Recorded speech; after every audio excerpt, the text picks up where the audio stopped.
Hola, ¿qué tal amigos? Bienvenidos sean todos a su canal Mapa del Poder.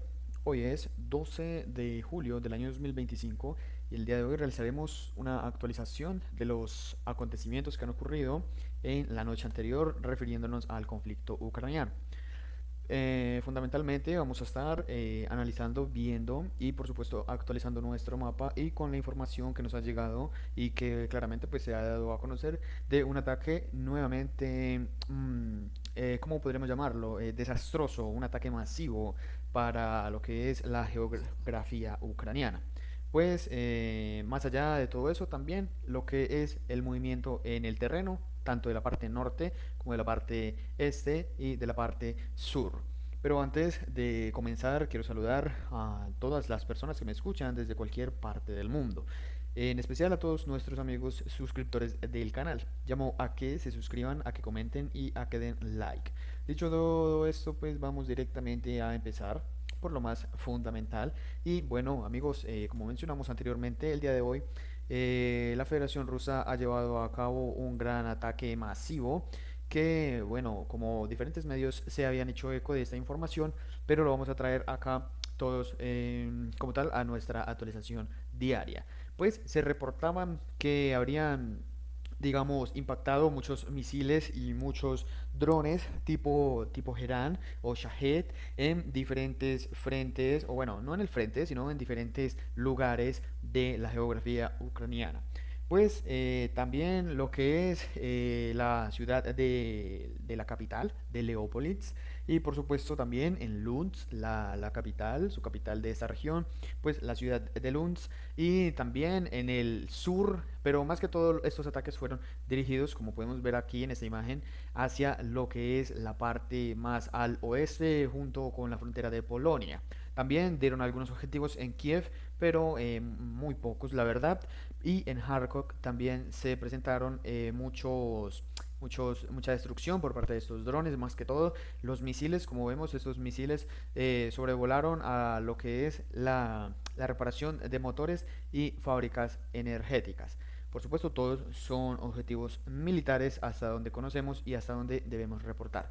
Así lo mencionaba el Ministerio de Defensa de Rusia. Decía, esta noche las Fuerzas Armadas de la Federación Rusa llevaron a cabo un ataque con armas aéreo transportadas de precisión de largo alcance y vehículos aéreos no tripulados de ataques contra empresas del complejo militar industrial de Ucrania en Lipsk, Kharkov y Lutsk. Lipsk es la ciudad de Leópolis, así como contra la infraestructura del aeródromo militar. El objetivo del ataque se logró. Todos los objetivos designados fueron alcanzados. Bueno, un poco más de 597 drones, en realidad eran alrededor de 623, solo que oficialmente pues se conocía del impacto de 597 drones tipo Gerán y 26 misiles de crucero KH-101. También el Ministerio de Defensa Rusia nos comentaba en una actualización el día de hoy, nos decía que en total desde el inicio de la operación militar especial se han destruido 663 aeronaves, 283 helicópteros, muchos la verdad, 69.000, casi 69.200 vehículos aéreos no tripulados, muchísimos, y 614 sistemas de misiles antiaéreos, 24.000, casi 24.200 tanques y otros vehículos blindados de combate, que es una gran cantidad, 1.500 vehículos de combate con sistema de lanzamiento multiplex de cohete, 27.000, casi 27.300 cañones de artillería de campaña y morteros, que son muchas, es una gran cantidad, la verdad, y 38.000 unidades de vehículos militares especiales. Estos vehículos especiales vienen siendo también vehículos de apoyo, de embarque y desembarque, y por supuesto de transporte logístico. La información del día de anoche, pues, el día de ayer en la noche, pues, nos decía que ataques nocturnos masivos impactaron objetivos en Kharkov, Sloviansk y Chernihiv. Kharkov, el alcalde Igor Tikhonov confirmó 10 ataques, dos bases de fabricación y 8 drones. Los objetivos fueron las instalaciones de la infraestructura crítica, una planta industrial y almacenes. Tras impactos, se produjeron grandes incendios en la ciudad. Y bueno, más que todo esto, bueno, tenemos ya la información audiovisual de estos ataques que se han llevado a cabo. Se registraron 4 aterrizajes cerca de la estación de autobuses, también lo vamos a estar viendo. También se reportaron explosiones, se llevó a cabo un ataque contra la planta de reparación de aeronaves en Lux. Esto vamos a ver todos los objetivos que se han tenido en cuenta. En total fueron 623 drones, los cuales se lanzaron. Recordemos que el reporte decía que 597, alrededor de 597, un aproximado, pues habrían impactado totalmente. Y se lanzaron 623 drones tipo Geran. Recordemos que los Geran son drones, digamos que duran muchísimo tiempo, pueden durar muchísimo tiempo en el aire e incluso muchas de las veces son en masa, son muy difíciles de interceptar.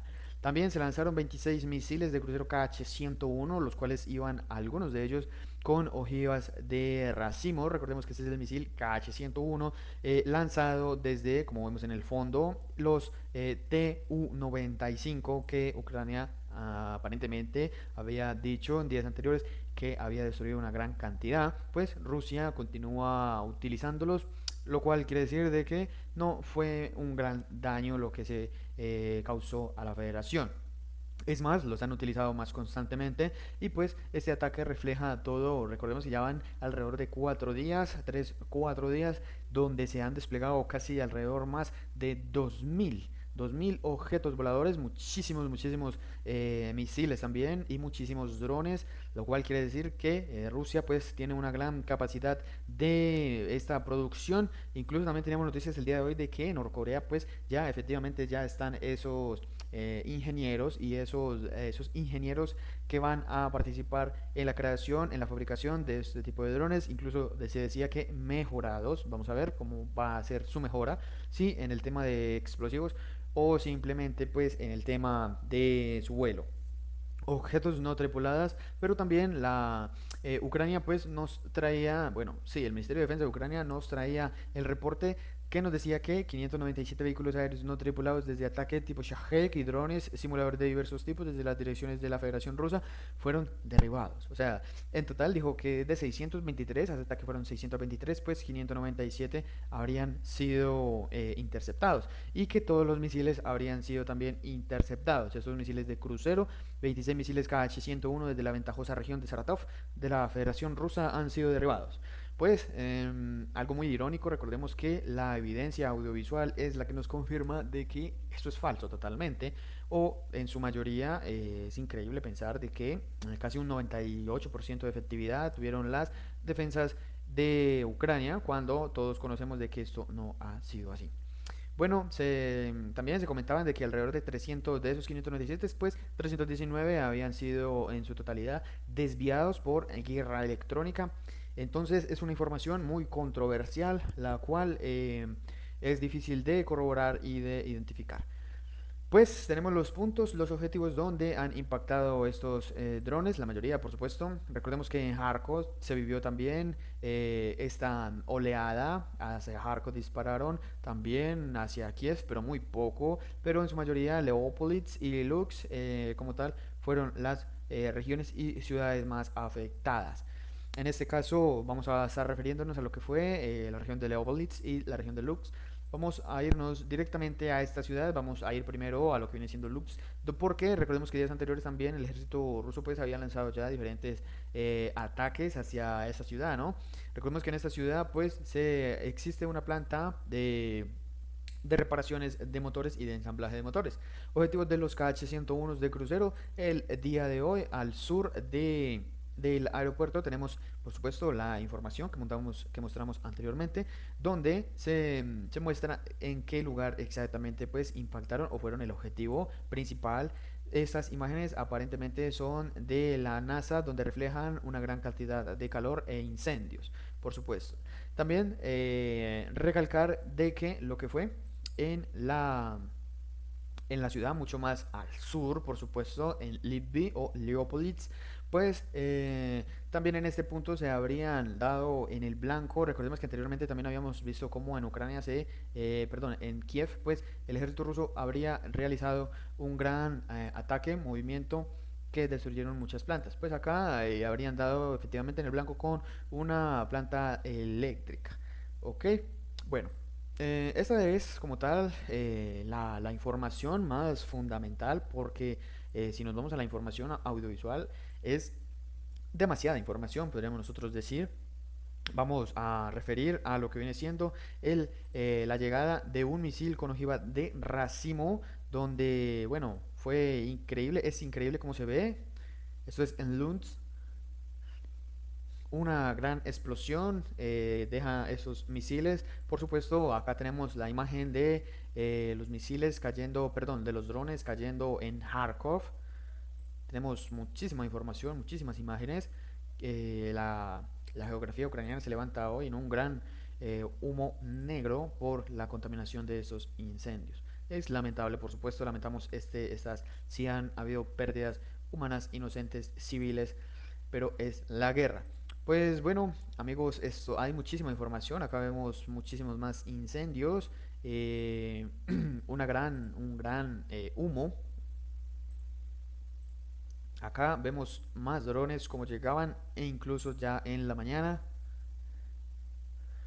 como seguían llegando. Y bueno, esto más que todo habrían sido, como ya recalcamos, los ataques habrían sido dirigidos a la parte más al oeste de Ucrania. Recordemos que ya en este punto ya es la frontera con los polacos. Pero bueno, amigos, más allá de todo eso, recordemos de que ya últimamente ya vamos a ver como que, bueno, ese será el pan de cada día, porque ya nos están acostumbrando a estos ataques masivos. Pero más allá de todo eso, necesitamos ver el frente, en el frente de Sumi, principalmente, recordemos, no tenemos hoy información de lo que viene siendo movimientos en el frente, pero sí tenemos una información fundamental. Recordemos que en las actualizaciones anteriores, hace alrededor de 48 o 50 horas, pues habíamos hecho una actualización de que en Yunakivka no se había movido el ejército ruso, ya no había podido avanzar, pero tampoco se veía ningún avance o progreso, solamente el progreso lo habían llevado a cabo en la parte muchísimo más al oeste. En Kindrachivka, Andrichivka, en Andrivka y en Olesivka, pues y Barachine pues estarían siendo liberadas por tropas de mercenarios colombianos, recordemos. Pero el día de hoy ha llegado información muy importante desde la información que se estaba divulgando en los días anteriores sobre quienes estarían defendiendo este frente, pues nuevamente es ojo, mirada y foco en los mercenarios colombianos que defienden la fortaleza de Yunakivka.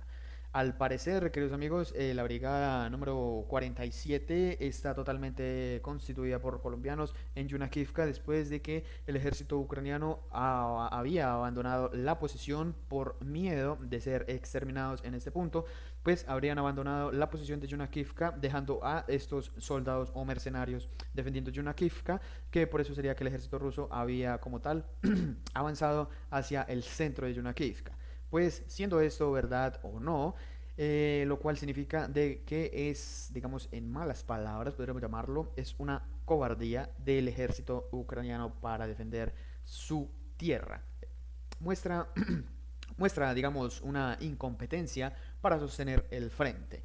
En este punto, pues, aparentemente está la brigada número 47, como ya mencionamos anteriormente, que la componen totalmente colombianos. Brigada número 47 de mercenarios colombianos, los ucranianos dejaron hace casi un mes exactamente el 14 de junio a los colombianos defendiendo esta fortaleza y se mantienen hasta el día de hoy, algo que es admirable para, digamos, estos combatientes colombianos que aún siguen manteniendo la posición. Recordemos que nuestra última actualización fue exactamente el 14 de junio. Hoy estamos a 12 de julio, o sea, en 2 días se cumple un mes que el ejército ruso no ha podido avanzar y eso, digamos, es un claro ejemplo de lo que pues estos combatientes colombianos realizaron o la eficiencia, la eficacia que tienen en tomar esta parte del frente. Vamos a ver cuanto más duran. Quiero recordar, por supuesto, de que no apoyo nada a lo que viene siendo el tema de mercenarios, pero también debo de recalcar nuestra eficiencia como colombianos en el frente, en la batalla, en la guerra, ya que llevamos casi 200 años de independencia que no hemos tenido un día en paz, lo cual constituye una gran experiencia en la guerra y esto demuestra la eficiencia del ejército tanto colombiano como de los mercenarios o el personal colombiano que defiende Yunakivka, una gran y valerosa acción en este punto, ayudando a lo que es todo el régimen de Kiev, podríamos decirle. En este punto, pues dirigiéndonos un poco más al sur, recordemos que Gornal pues habría sido ya capturado por el ejército ruso en días, bueno, hace muchísimo tiempo, ya habría sido liberado por desde Guyevo, pues el ejército ruso ya había liberado Gornal. En este punto el ejército ruso habría realizado un movimiento un tiempo anterior, especialmente o principalmente el 15 de junio, también hace un mes aproximadamente, el ejército ruso ya había establecido como tal esta cabeza de puente, lo cual le permitía, digamos, estar realizando ataques ofensivas, preparando el terreno en lo que es la localidad de Miriopila. Pues también tenemos que recalcar que estas dos, es una sola, bueno, son dos localidades, pero se unen por un puente y el río Bitzel, pues ya habían sido destruidos, ese puente que unía a estas dos localidades, todo este cimiento de casas de civilización, pues ya había sido dividido en días anteriores con misiles Iskander, destruyendo, digamos, parte, bueno, parte no, en su totalidad, este puente que junta a estas dos localidades. Recordemos que también habíamos dicho que el ejército ruso muy probablemente pues estaría capturando primero el lado más al este. ¿Por qué? Pues es porque es el más cercano a la frontera y porque desde el lado oeste pues aún tienen rutas de suministros, lo cual llevaría a un desgaste del ejército ruso en este punto. Atacando el lado derecho, pues ya cortando el suministro acá, solamente tendrían que subir por el sur o intentar cruzar este río, lo cual es un poco difícil, por supuesto. Entonces, la mejor opción sería el lado derecho o el lado del este. Y bueno, así lo ha realizado el ejército ruso, aparentemente. Pues la información que nos traía el medio de Anatoly Rado nos muestra cómo pues el ejército ruso habría ya ingresado incluso ya hacia el centro de esta localidad, lo cual confirma de que el ejército ruso pues planeará tomar toda la localidad del lado este o del lado derecho de nuestras pantallas. Y más allá de todo esto, recordemos que en este frente se ha movido muchísimo, pero ya tenemos que pasar a lo que es el Oblast o la región de Kharkov, porque recordemos que en esa región hay diferentes movimientos que se han realizado. Primeramente, en días anteriores, pues debemos de recordar que se habían realizado, perdón, muchísimos movimientos hacia el este o en el este, del este al oeste y del norte al sur en la ciudad de Volchansk, y el ataque masivo también que llevó Kharkov el día de noche nos mostraría cómo el ejército ruso pues planea realmente ya empezar su ofensiva, ya que están empezando a preparar el terreno en la ciudad como tal, lo cual nos da idea de lo que el ejército ruso podría estar realizando en los próximos días. Esta información, pues empezaremos por Volchansk, ¿no? En Volchansk nos traía el medio de los Tarmur, nos mostraría de que en Volchansk, después de que el ejército ruso habría ya avanzado en la parte centro, pues esta vez estaría avanzando en la parte más al oeste, como tal, constituyendo el control de todo el río o hasta el río que separa, digamos, a la ciudad de Volchansk con lo que es la zona más boscosa. Este sería el movimiento que el ejército ruso estaría realizando al oeste de Volchansk y bueno, constituiría lo que es un movimiento de pinzas si lo piensan realizar desde este punto. Tendríamos que ver el avance por el lado derecho de Volchansk para que de esta manera pues cerquen a lo que queda restando de Volchansk y los obliguen a salir o que sean totalmente exterminados en este punto. Esa sería la información que nosotros pues tenemos del terreno en este lugar y nos dirigimos como tal o nos tenemos que dirigir como tal a lo que es el frente de Milove. Recordemos que en este punto pues el ejército ruso habría ya abierto o aperturado un nuevo frente, lo cual es el frente de Milove o Meilov hacia la localidad de Katikye. Pues sigue avanzando el ejército ruso en este frente. Nos muestra el medio de Dick Kane cómo habrían avanzado ya de zona forestal y es muy interesante porque aparentemente en el campo abierto no se encuentra muchísima dificultad en avanzar porque están avanzando de bastión forestal en bastión forestal y en bastión forestal, lo cual nos lleva a tener una idea de que por lo menos en el lado más al este o sureste pues el ejército ruso estaría ya en los próximos días capturando todo este bastión forestal y desde este punto atacarían el siguiente bastión forestal, lo igual que en el lado centro pues ya tienen que constituir un avance hacia el siguiente bosque o al siguiente bastión forestal y desde este punto podrían ya ampliar a un poco más su control o incluso acumular para tener un total ataque hacia esta localidad que mencionamos anteriormente. En ese punto también nos mostraría otros medios, otro medio nos mostraría el avance del ejército ruso en este punto también nos muestra que estarían avanzando hasta aquí, hay una pequeña, como una pequeña L, una referencia, ¿no? Hay como una pequeña L invertida, por supuesto, y es exactamente ya en este punto, por lo cual también dirían que al lado del lado siguiente ya está la primera fortaleza. Aparentemente ya hay trincheras en el siguiente lote de árboles, por lo cual también, como mencionamos anteriormente, sería la opción del ejército ruso a avanzar de bastión forestal en bastión forestal. Desde ese punto avanzar a otro bastión forestal y así sucesivamente. Esto hasta donde el ejército ucraniano, por supuesto, permita la o el avance como tal en ese frente, ya que es el frente norte de Kupiansk y Kupiansk, recordemos que se está viendo afectado en diferentes zonas. Pero bueno amigos, tendríamos que irnos por supuesto ya a lo que es el sur de Kramatorsk, el sur de Konstantinovka, el sur de Pokrovsk, porque recordemos que el ejército ruso en el día de ayer ya habría capturado lo que es la localidad de Mirnet, que es al lado noroeste, perdón, de Komar y norte de Fedorica para, digamos, hacernos una idea de dónde queda esto. Y al norte de Totstoil, pues el día de ayer mencionábamos de que el ejército ruso podría ya estar tomando el control de lo que viene siendo o las primeras posiciones en Novokaskitke. Pues así ha sido, así lo hemos detallado el día de ayer y así ha llegado la información el día de hoy. Nos traía al mapeador de medio de comunicación DeepK que nos muestra que al norte de Totsoy ya estaría siendo capturado el este de Novokatsk. Pues ya no queda más. Recordemos que también las tropas desde Yalta se habrían ya movilizado hacia esta localidad.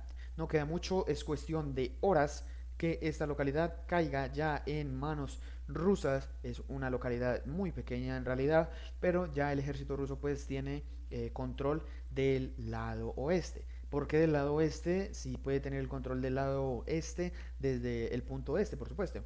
Pues lo que creo yo, perdón, es que quieren cortar, digamos, los refuerzos que lleguen desde Zeleny Hay. Pues parece que esa es la idea y veremos si en los próximos días tendremos muchísima más información, por lo menos información audiovisual de la captura efectiva de esta localidad.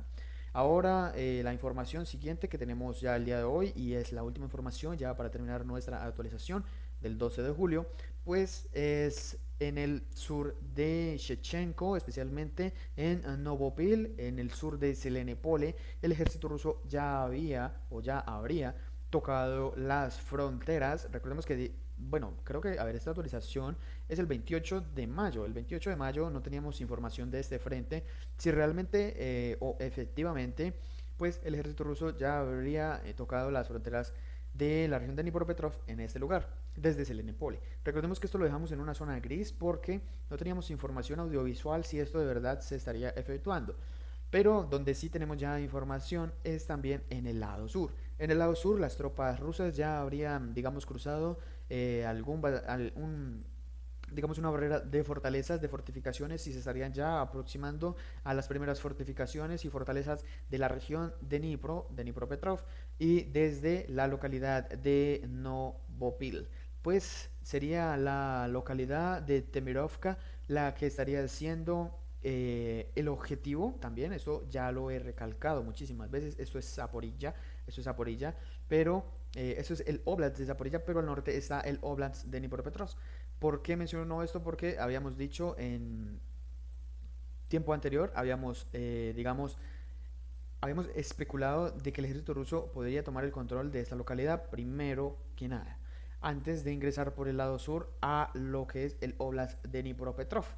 Eh, Acá se juntan, acá un poco más al norte se juntan los tres oblasts, el Oblast de Donetsk, de Dnipropetrovsk y el Oblast de Zaporilla, por lo cual no es que el ejército ruso quiera hacer este movimiento por el lado norte para entrar a la región de Dnipro, sino que lo pueden hacer desde este lugar por el lado sur, sin importar si es otra región, por supuesto.